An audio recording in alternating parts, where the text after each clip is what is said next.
Hey everyone, this is Suresh, welcome back. आज के हम इस वीडियो में आपको रीवा इंजीनियरिंग कॉलेज के बारे में बताएंगे सब कुछ। क्या प्लेसमेंट है, क्या फीस स्ट्रक्चर है और आपको इस कॉलेज में एडमिशन लेना चाहिए कि नहीं। जो अगर आपके लो परसेंटाइल आ गए होंगे जेई मेंस में और आप ढूंढ रहे होंगे गवर्नमेंट कॉलेज, मुझे कोई सा भी मिल जाए, मुझे कोई सी भी ब्रांच मिल जाए, तो ये आपके लिए बहुत अच्छा कॉलेज है और इसमें प्लेसमेंट अपॉर्चुनिटी भी आपको मिलेगी। पूरा वीडियो देखना, लास्ट तक देखना इस, ठीक है।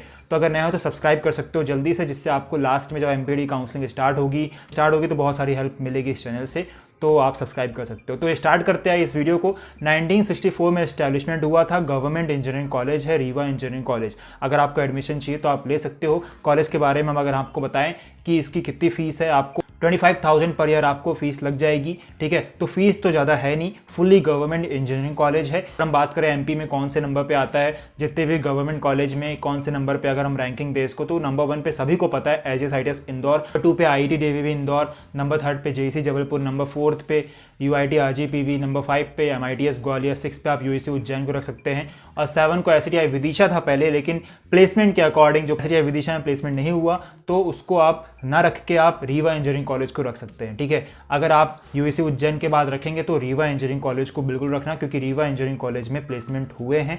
सम्राट अशोक जो एसटीआई विदिशा है उसमें प्लेसमेंट नहीं हुए हैं, ठीक है। तो आप जब आप चॉइस फिलिंग करोगे तो उस एसटीआई विदिशा के ऊपर आप रीवा इंजीनियरिंग कॉलेज को रख सकते हैं, क्योंकि इसमें प्लेसमेंट ग्रोथ इंक्रीज हुई है और जो एसटीआई विदिशा है उसमें प्लेसमेंट ग्रोथ डिक्रीज हुई है। तो दोनों में डिफरेंस मैंने आपको बता दिया। कॉलेज आरजीपीवी से एफिलिएटेड है, फुल्ली गवर्नमेंट है। और अगर हम ब्रांच की बात करें, इस कॉलेज में कौन कौन सी ब्रांचेस हैं, कंप्यूटर साइंस है, सिविल है, मैकेनिकल है, इलेक्ट्रिकल है, इलेक्ट्रॉनिक्स है, ठीक है। तो सभी ब्रांचेस आपको मिल जाएंगी। कौन कौन सी ब्रांचेस से आपको इस कॉलेज में एडमिशन लेना चाहिए, कंप्यूटर साइंस ब्रांच से ले रहे हो तो भी ठीक है। अगर आप सिविल ब्रांच से एडमिशन ले रहे हो, इलेक्ट्रॉनिक्स ब्रांच से ले रहे हो, इलेक्ट्रिकल से ले रहे हो, मैकेनिकल से ले रहे हो, तो भी बेस्ट है इस कॉलेज में, क्योंकि आपको यहाँ से सिविल से सबसे ज़्यादा प्लेसमेंट देखने मिलेंगे, मैकेनिकल से मिलेंगे, इलेक्ट्रॉनिक्स से मिलेंगे, इलेक्ट्रिकल से मिलेंगे, कंप्यूटर साइंस से भी मिलेंगे। मतलब सभी ब्रांच से आपको इस कॉलेज में प्लेसमेंट देखने मिलेंगे, क्योंकि इस ईयर हुआ है। पहले इस कॉलेज में प्लेसमेंट नहीं होते थे, बहुत कम होते थे, ठीक है। धीरे धीरे इसकी ग्रोथ बढ़ रही है, इंक्रीज हो रही है।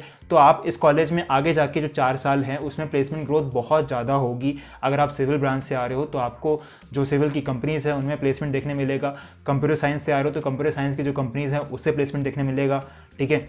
मैकेनिकल से आ रहे हो तो मैकेनिकल से भी प्लेसमेंट देखने मिलेगा। कौन कौन सी कंपनीज हैं वो हम आगे डिस्कस करते हैं। आपकी जेईई में बहुत खराब रैंक आ गई और आप चाह रहे हो यार मुझे प्राइवेट कॉलेज में डायरेक्ट एडमिशन मिल जाए। कौन कौन से प्राइवेट कॉलेज ऑल इंडिया में, वीआईटी है, मणिपाल है, थापर यूनिवर्सिटी है, चंडीगढ़ यूनिवर्सिटी है, डीटीयू है।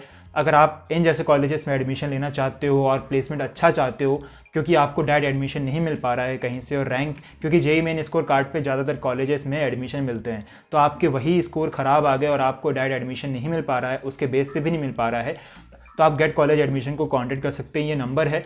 गेट कॉलेज एडमिशन की तरफ से आपको सब कुछ प्रोवाइड किया जाएगा, डायरेक्ट एडमिशन प्रोवाइड किया जाएगा, प्लेसमेंट होगा कि नहीं इस कॉलेज में सभी इन्फॉर्मेशन आपको प्रोवाइड की जाएगी। ये नंबर है, इस नंबर पे आप जब कॉल करोगे तो आपको कोई चार्ज नहीं लगेगा। इस नंबर पे कॉल करने का आपको कोई भी चार्ज नहीं लगेगा, फ्री सर्विस है।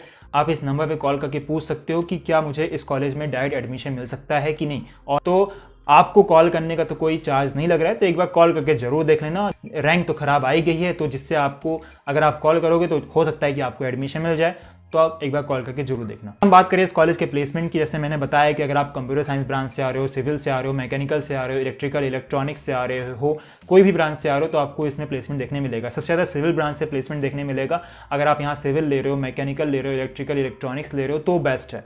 इस कॉलेज की अगर हम फेमस ब्रांच की बात करें तो सिविल है, इलेक्ट्रॉनिक्स है, इलेक्ट्रिकल है, ठीक है। इन ब्रांचेस से अगर आप एडमिशन ले रहे हो तो आपका प्लेसमेंट हो जाएगा। अगर आप कंप्यूटर साइंस से आ रहे हो तो भी तो हो गई होगा, ठीक है।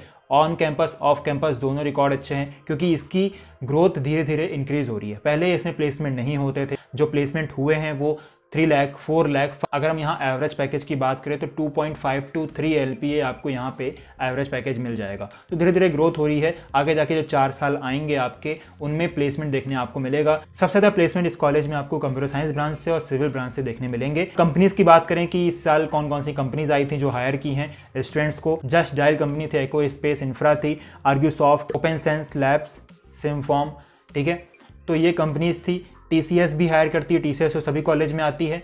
इस कॉलेज में ऐसा नहीं है कि बहुत ज़्यादा अपॉर्चुनिटी मिलेगी, बहुत हायर पैकेज आपको मिलेंगे। ऐसा है कि अगर आप इस कॉलेज में आ रहे हो तो आपको प्लेसमेंट अपॉर्चुनिटी मिलेगी। हम कंपैरिजन करें SDI विदिशा से और रीवा इंजीनियरिंग कॉलेज से, तो आपको क्या चूज़ करना चाहिए, कहाँ पे आपको जाना चाहिए। अगर आप रीवा के हो तो आपको विदिशा नहीं जाना चाहिए, SDI विदिशा आपको नहीं लेना चाहिए। SDI विदिशा में प्लेसमेंट ग्रोथ कम हो गई है, ठीक है, और रीवा इंजीनियरिंग कॉलेज में प्लेसमेंट ग्रोथ धीरे धीरे इंक्रीज़ हो रही है। तो आप रीवा में एडमिशन ले सकते हैं।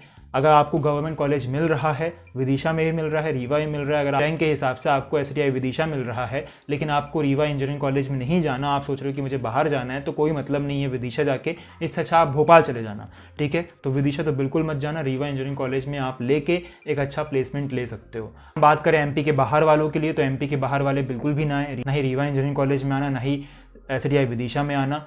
आप सिर्फ प्राइवेट कॉलेज ले सकते हो, जो अच्छे अच्छे गवर्नमेंट कॉलेज हैं, ऑटोनॉमस कॉलेजेस हैं, SGS IDS Indore, IIT DAV Indore, JC Jabalpur, UIT RGPV, ऐसे कॉलेजेस में आप एडमिशन लेना। अगर ये नहीं मिल रहे हैं तो आप प्राइवेट कॉलेज में जाना। आप Rewa engineering college, SDI Vidisha, IGC सागर कॉलेजेस में एडमिशन मत लेना, ठीक है। अगर हम बात करें लास्ट ईयर के कट ऑफ की कि कितनी रैंक पे मिल गया था, कितनी क्लोजिंग रैंक थी, तो मैं CRL रैंक बता दे रहा हूँ, MP के बाहर वालों के लिए बता दे रहा हूँ, MP वालों के लिए बता दे रहा हूँ। अगर हम कंप्यूटर साइंस ब्रांच की बात करें तो अगर आप MP के बाहर की हो तो 80,000 गया था लास्ट ईयर। TFW सीट के लिए 1,74,000 गया था। जनरल कैटेगरी से 2 लाख गया था, जनरल फीमेल से भी 2 लाख गया था, EWS से 2 लाख, OBC से भी 2 लाख, OBC फीमेल से 1,43,000, ST category 5 lakh, ST female 7 lakh, SC के लिए 8 लाख और SC फीमेल के लिए 6 लाख। EC ब्रांच के लिए भी देखो, आप स्क्रीनशॉट ले सकते हो, EC ब्रांच भी आपको आसानी से मिल जाएगी। अगर हम सिविल ब्रांच की बात करें तो सिविल ब्रांच आपको यहाँ OBC कैटेगरी से 8,98,000 रैंक पे मिल रही है। जनरल कैटेगरी वालों को 6 लाख पे भी मिल जाएगी यहाँ पे सिविल ब्रांच। तो यहाँ पे कॉलेज लेना आपको इतना डिफिकल्ट नहीं रहेगा, ना ही कंप्यूटर साइंस, ना ही EE ब्रांच, ना ही मैकेनिकल ब्रांच, ना ही सिविल, कोई सी ब्रांच डिफिकल्ट नहीं रहेगी। बस ये रहेगा कि थोड़ा प्लेसमेंट आपको यहाँ पे कम मिलेगा। प्लेसमेंट यहाँ पे ग्रो हो रहा है, धीरे धीरे इंक्रीज़ हो रहा है, ठीक है। आपको यहाँ पे प्लेसमेंट ज़्यादा अच्छा देखने नहीं मिलेगा, ना ही ज़्यादा खराब देखने मिलेगा। ऐसा भी नहीं कि आपको अपॉर्चुनिटी नहीं मिलेगी। तो आपको यहाँ पे सबसे ज़्यादा अपॉर्चुनिटी सिविल से मिलेगी, इलेक्ट्रिकल से मिलेगी और CSE से मिलेगी, ठीक है। तो आप अगर ब्रांच ले रहे हो तो आप CSE ले सकते हो, सिविल ले सकते हो, इलेक्ट्रिकल ले सकते हो, इलेक्ट्रॉनिक्स ले सकते हो, ओके। प्लेसमेंट रिकॉर्ड अगर हम कहें तो ओवरऑल गुड, बस ग्रोथ हो रही है, इसका ध्यान रखना। अगर आप लोकल के हो तो बिल्कुल आप रीवा में जा सकते हो, बाहर जाने की जरूरत नहीं है। अगर आपको प्राइवेट में जाना है तो आप प्राइवेट बाहर ले सकते हो, ठीक है। MP के बाहर वालों को यहाँ पे आने की ज़रूरत नहीं है। अगर आप भोपाल से हो या इंदौर से हो तो आपको रीवा आने की ज़रूरत नहीं है। अगर आप जबलपुर के हो तो भी रीवा आने की ज़रूरत नहीं है। अगर आप आसपास के हो तो रीवा में एडमिशन ले सकते हो। काउंसलिंग कैसे करनी है वो भी हम आपको बताएंगे जब MPD काउंसलिंग स्टार्ट हो जाएगी।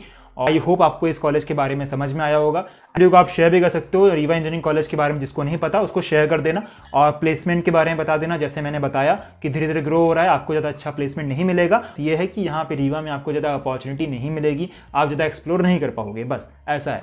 अगर आप बाहर से हो तो रीवा इंजीनियरिंग कॉलेज में मैं आने के लिए आपको नहीं कह रहा हूँ। अगर आप रीवा के हो तो बिल्कुल आप इस कॉलेज में एडमिशन ले सकते हो अगर होगा। Thank you so much for watching. हम